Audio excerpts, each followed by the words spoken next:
We'll start about in the middle, and we're just going to form the bottom of the paw as we did before. So down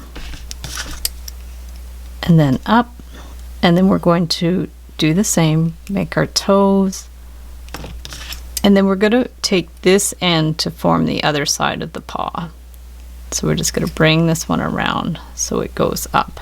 So this wire and this wire are stacked up, and then we're going to form the toes on this side.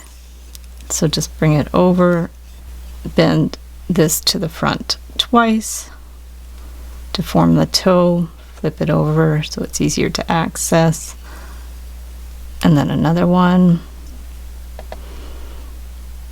and then bend this down and bend this to the other side around here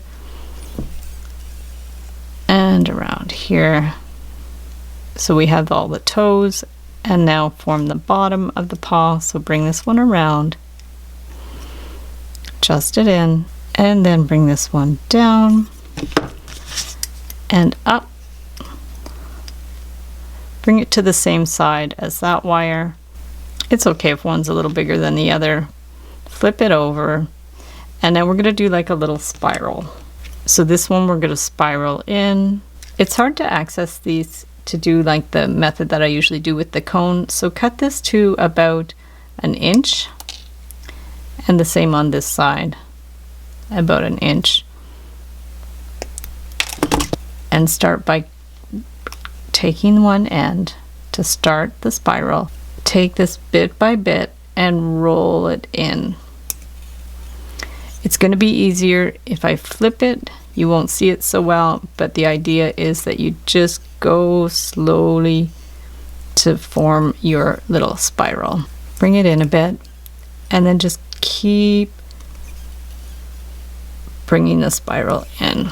You could cut the wire longer if you want more of a spiral. So we're just going to take this, bring it in, and again, just slowly bring it in to form your spiral. If it's easier, get your flat pliers and just curve it in.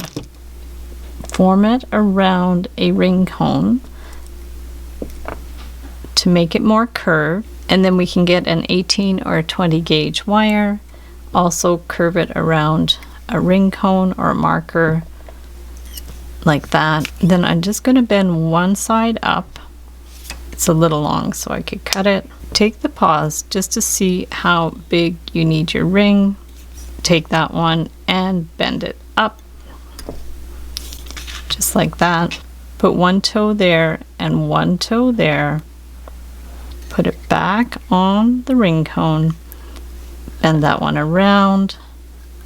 Bring that over here and bend that one around. Remove it. Clip that one. Pinch it, push it in the end, pinch it. I always like to put it back on the ring cone, and there you have your super cute double paw ring.